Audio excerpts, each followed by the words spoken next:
Hola, hola a todos los que nos escuchan por parte de Six Celaya. Mi nombre es Alfredo Acuña y hoy tenemos un temazo. Vamos a hablar de la autoestima. Y debo decir, antes de continuar, que yo tenía una confusión muy terrible gramatical sobre si es la o el autoestima. Pero en realidad es la autoestima, así que les paso el dato para que no lo digan incorrecto como yo.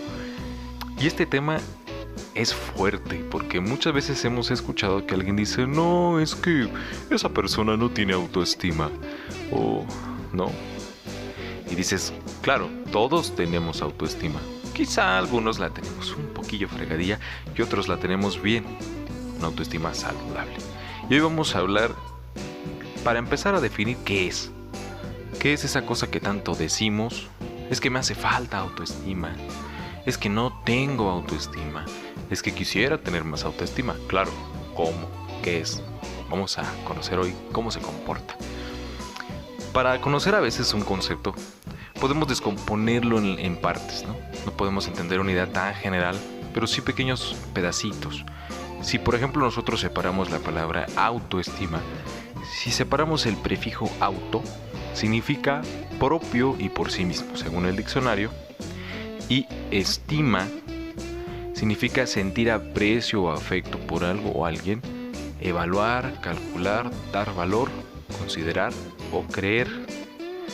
Como podemos ver aquí, más o menos nos hacemos una idea de qué significa la palabra autoestima, pero quizá no tanto el concepto, eso es más complejo. Pero llegando a una conclusión decimos: ok, entonces la autoestima es la propia estima que tenemos de nosotros. Podemos definir así la palabra. Pero la autoestima es algo más. La autoestima es algo más.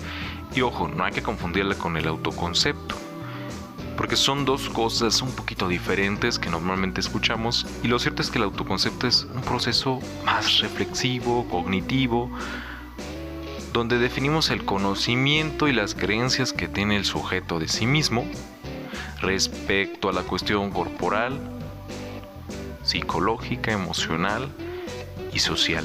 Es una descripción que puede ser objetiva o subjetiva. Ahora entonces, ¿qué es la autoestima? Otra vez, acuérdense. Es la valoración que el sujeto hace de su autoconcepto. No estamos hablando necesariamente de valoración de opinión, porque muchas veces llegamos a confundir. Valorar es reconocer, estimar el valor o mérito. Entonces la autoestima es estimar el valor que tenemos según el autoconcepto que hemos venido construyendo. No sé si queda un poco más claro. Entonces la autoestima es la estimación de valía que tenemos de nosotros. Hay otros autores que nos dicen que la autoestima es una representación basada en la experiencia. Eso nos dice Aaron Beck, un autor que desarrolló la terapia cognitiva.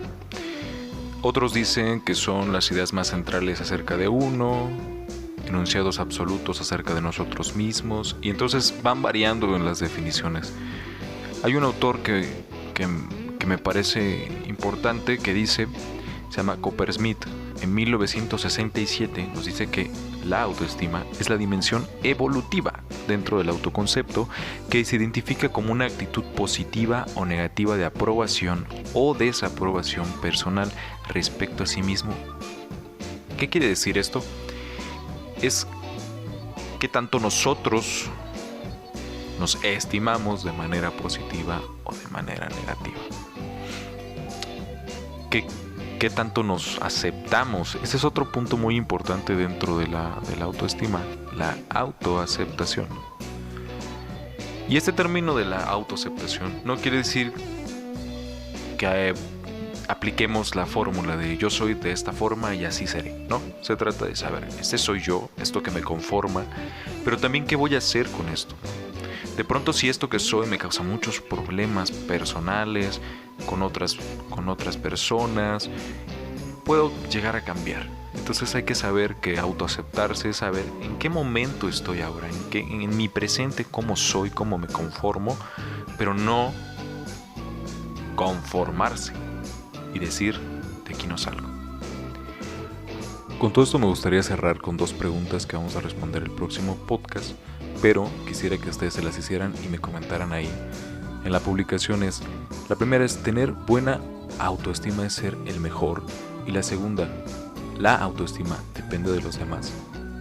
Les dejo esas preguntas, espero sus respuestas, y si no, al menos hágale un espacio en su mente, en un momento que estén libres para reflexionar. Nos vemos, fue un gusto estar con ustedes, espero hayan disfrutado este pequeño podcast. Hasta luego.